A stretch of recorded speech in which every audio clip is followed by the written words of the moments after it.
हमारे देश में 12 ज्योतिर्लिंग है, ये बात तो आप सबको पता है। इसीलिए महाकालेश्वर और ओमकारेश्वर देखने के बाद आज मेरी बारी आती है त्र्यंबकेश्वर मंदिर जाने की, जो कि है नासिक में त्र्यंबक गांव में है।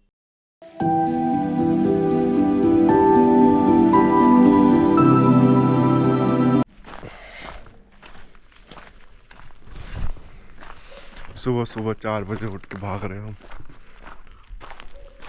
ब्रेक लेके जा रहा है। हेलो हेलो बोलो, मेरे पीछे पड़ा रहा है। सुबह 4 बजे निकलने के लिए मुझे 3 बजे उठना पड़ता है, और इसीलिए मैं गाड़ी में ही सो जाता हूँ। तब मुझे गाड़ी में भी नींद नहीं आती, गाड़ी बहुत हिलती है। और आप देख सकते हैं बाहर पूरा अंधेरा हो रहा है। जागो रे देखो रे दुनिया ये देखो रे ना ना ना ना ना ना ना ना ना ना ना ना ना ना ना। जागो रे देखो रे दुनिया ये देखो रे, अंदर की बाहर की दुनिया काफ़ी देर घूमने के और बैठने के बाद और बहुत सारा इंतज़ार करने के बाद हमारा बोर्डिंग गेट खुल जाता है और मन जाते हैं सीधा बाहर के बस में बैठने के लिए। हमें पकड़ने की फ्लाइट, उसके लिए हम जा रहे हैं बस में। और बस में बैठे बैठे हमें कुछ दूसरी फ्लाइट्स का नज़ारा मिलता है, जो कि फ्लाइट्स में खड़ी होती है। ये फ्लाइट्स देख के बहुत ही सुंदर लगती है, और मैं हर बार ये सोचता हूँ कि इतनी बड़ी बड़ी फ्लाइट्स और इतना सारा भारी वजन लेके, इतने लोगों को लेके, इतना सामान लेके ये हवा में उड़ कैसे जाती है।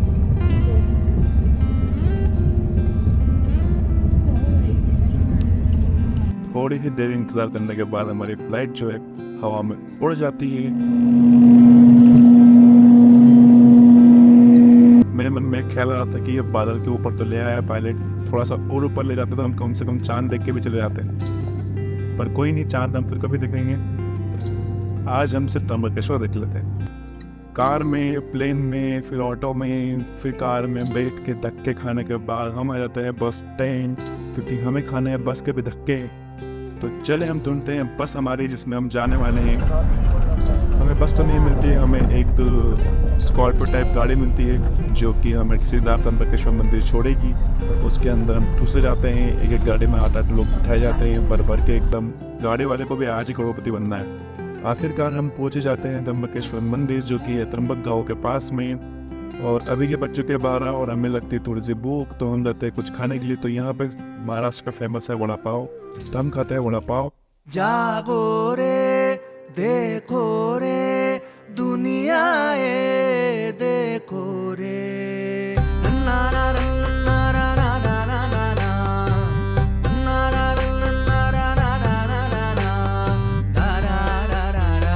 जागो रे देखो रे दुनिया ये देखो रे, अंदर की बाहर की दुनिया ये देखो रे।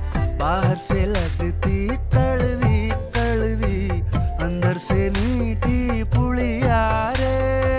रेले पे रेला है, हर दिन ही मेला है। नीम नमक कच्ची करी सी गुड़ पारे सी दुनिया ये देखो रे, दुनिया ये देखो रे, अंदर की बाहर की दुनिया ये देखो रे। तारा रा रा रा रा रा रा, तारा रा रा रा रा रा रा।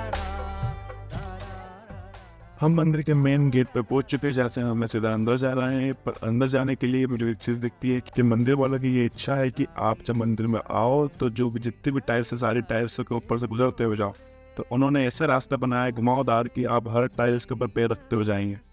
आगे से लेकर पीछे तक और ऊपर से लेकर नीचे तक सारी टाइल्स हमने कवर करी है। पूरा घुमावदार बक्से ऐसा घुमाया जा रहा है, घुमाया जा रहा है, घुमाया जा रहा है। तारा भी है और उनका संगम भी, थोड़ी थोड़ी खुशियां हैं, थोड़ा थोड़ा गम भी। चेले का चेला है जिन पे ना देला है, मौज मजे सी नजोरी की खुदारी की दुनिया ये देखो रे, दुनिया ये मंदिर में जाने से पहले हम जानते हैं कुछ त्र्यंबकेश्वर मंदिर के बारे में। त्र्यंबकेश्वर ज्योतिर्लिंग मंदिर महाराष्ट्र प्रांत के नासिक जिले में त्र्यंबक गांव में है।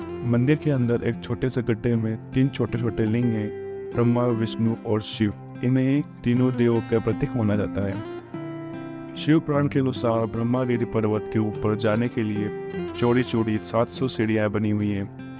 इन सीढ़ियों पर चढ़ने के बाद राम कुंड और लक्ष्मण कुंड मिलते हैं और शिखर के ऊपर पहुंचने पर गोमुख से निकलती हुई भगवती गोदावरी नदी के दर्शन होते हैं। त्र्यंबकेश्वर मंदिर में ब्रह्मा, विष्णु और महेश तीनों ही विराजित हैं। यह इस ज्योतिर्लिंग की सबसे बड़ी विशेषता है। अन्य सभी ज्योतिर्लिंग में केवल भगवान शिव ही विराजते हैं। एक बार महर्षि गौतम के तपोवन में रहने वाले ब्राह्मण की पत्नियां किसी बात को लेकर महर्षि गौतम की पत्नी अहल्या से नाराज हो गई।